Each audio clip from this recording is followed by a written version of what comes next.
আসসালামু আলাইকুম। নাজেসরূপ garden and pets থেকে নতুন একটি ভিডিওতে সবাইকে স্বাগত জানাচ্ছি।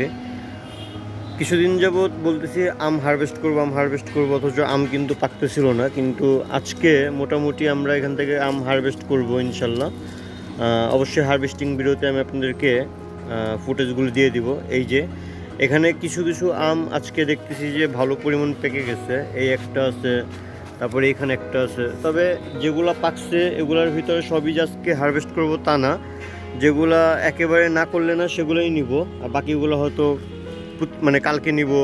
এভাবে আর কি প্রতিদিনই নেওয়া হবে। তবে যেগুলো আম পেকে গেছে ওগুলো কিন্তু আমরা রাখবো না, ওগুলো কিন্তু আমরা অলরেডি হারভেস্ট করে ফেলবো। কারণ আমি সবসময় একটা কথা বলি যে যে আমগুলো পেকে যায় এগুলোকে আমরা যদি হারভেস্ট করে ফেলি তাহলে বাকি যে আমগুলো থাকে ওদের জন্য ভালো, গাছটাও একটু হালকা হয়। এই যে মাশাল্লাহ দেখেন একটা আম হারভেস্ট করছি। আরও আম এরকম আমরা দেখব, দেখার পর যদি মনে হয় যে এগুলো হারভেস্ট করার মতো অবশ্যই কিন্তু আমরা হারভেস্ট করব। আমটা কিন্তু একেবারে হলুদ হয়ে গেছে দেখেন। তো ফাইনালি অনেক দিন পর একটা কাটিমন আম হারভেস্ট করলাম। প্রচুর রৌদ্র, কতটুকু বোঝা যাচ্ছে আমি আসলে বুঝতেছি না। রোদের প্রচুর তাপ, এই কিছুদিন যাবৎ অনেক রোদ। আর রোদে এত পরিমাণ তাপ, মানে গ্রীষ্মকালীন যে গরম থাকে ওই রকম কিছু একটা মনে হয় আর কি। তো আজকে যে সবজিগুলো হারভেস্ট করব তার ভিতরে ভেন্ডি অবশ্যই। তো অবশ্যই হারভেস্টিং ভিডিওর ভিতরে এগুলো সব কিছু আপনাদের সাথে শেয়ার করব। তবে কিছু করলাও হারভেস্ট করব, গতকালকেও করলা নিয়েছিলাম, আজকেও নিব। যেমন এইখানে একটি করলা হয়েছিল, এটা গতকালকে কিন্তু খেয়াল করিনি। তো এটা পরবর্তীতে যখন আমার নজরে আসছে তখন চিন্তা করছি থাক এটা একবারে কালকে হারভেস্ট করব। আর পাশাপাশি একটা প্যারা ছিল, দেখি এই যে গতকালকে কিন্তু বলছিলাম এই প্যারাটা আজকে হারভেস্ট করব। তো মনে হয় যে প্যারাটা পেকে গেছে, তো এটা হারভেস্ট করার মতো। এই প্যারাটা কিন্তু আজকে আমরা হারভেস্ট করব। এই যে একেবারে কিন্তু হলুদ হয়ে গেছে, ঠিক আছে, রোদের যে তাপ। আর সাথে আমরা গাছ থেকে কিছু আমরা আজকে হারভেস্ট করব। কারণ আমরা কিন্তু মাশাল্লাহ যে কয়টি হয়েছে এখন মানে সব হচ্ছে, এখন হচ্ছে। আর বাকি যেগুলো ছিল এগুলো কিন্তু সব ছোট ছোট। তো যাই হোক, এই আমড়াগুলোর থেকে আজকে বড় যে কয়টা আমরা হচ্ছে, যেমন এই একটা আমরা, আর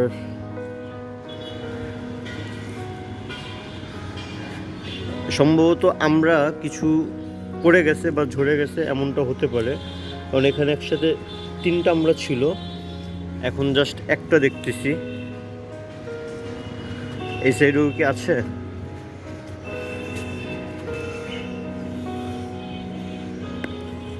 যাই হোক,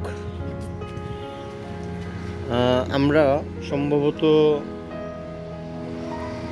নিচে পড়ে গেছে এরকমই হবে, তা না হলে এত কম আমরা থাকার কথা না। আমরা তো প্রতিদিনই ভিডিও করতেছি। যাক, দুইটা আমরা নিলাম আমরা, আরও আছে এই জায়গাতে। এই দেখেন একটা ঝোপা হয়ে আছে কিন্তু এই জায়গায়। তো এগুলো আর হারভেস্ট করবো না আজকে, এই দুইটাই থাকুক।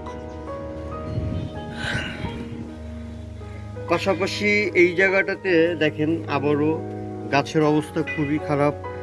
যখনই পানি শেষ হয়ে যায় তখনই কিন্তু গাছের অবস্থা পুরোপুরি খারাপ হয়ে যায়। যাই হোক, সকালবেলা আবারও আজকে পানিটা দিয়ে দিব। দেখেন গাছ পুরো লেতিয়ে গেছে, মানে এত পরিমাণ গরম, গরমের জন্য গাছগুলো একেবারে হিমশিম খেয়ে যাচ্ছে। আর এই সেট থেকে এই যে করলা, এই গাছটা ঠিক আছে, কারণ এই গাছের ব্যাপারটা তো আমি সবসময় শেয়ার করি। দেখেন মাটি কিন্তু এখন পুরোপুরি ভিজা আছে। আর এইখানটাতে প্যারা হারভেস্টের মতো আর একটা প্যারা আছে এই জায়গার, এই প্যারাটা হয়তো আমরা দু একদিনের ভিতরে হারভেস্ট করে ফেলবো। আজকে কিন্তু সকালে এসে দেখি যে দুটো গাছে কিন্তু মাশাল্লাহ বের হয়ে গেছে। তো গতকাল একটা বের হয়েছিল, আজকে একটা বের হয়েছে। তো এগুলাকে হয়তো আজকে কালকের ভিতরে আমরা বেডে দিয়ে দিব। এই যে সিম গাছগুলো আগের মোটামুটি এগুলা একটু একটু রিকভারি হচ্ছে। আর নতুন যেগুলো বসিয়েছি এগুলো কিন্তু ঠিকঠাক আছে এখন পর্যন্ত। আর এগুলো গ্রোথও কিন্তু মোটামুটি ভালোভাবে গ্রোথ হচ্ছে। তো যাই হোক, এই গরমের ভিতরে আসলে ভিডিও করা খুবই কষ্টকর ব্যাপার হয়ে যায়। তো আজকে যেহেতু যা যা হারভেস্ট করব বলছিলাম সেগুলো একেবারে ভিডিও শেষে, হয়তো পরিমাণে খুবই কম হবে, অত বেশি কিছু হবে না, কিন্তু যাই আর হারভেস্ট করব এগুলো একেবারে ভিডিও শেষে আমি একটা ফুটেজ করে ভিডিওতে দিয়ে দিব। তো ভিডিওটি আজকের মতো এই পর্যন্তই। এখন কিছু ভেন্ডি হারভেস্ট করব, তারপরে ভিডিওতে আমি দিয়ে দিব। আর যারা চ্যানেলটি এখন পর্যন্ত সাবস্ক্রাইব করেন অবশ্যই চ্যানেলটি সাবস্ক্রাইব করবেন, হয়ে যাবেন নাজেসরূপ গার্ডেন অ্যান্ড পেটসের ফ্যামিলি মেম্বার। প্রচুর গরম, থাকা যাচ্ছে না। ভিডিওটি দেখার জন্য সবাইকে অসংখ্য ধন্যবাদ।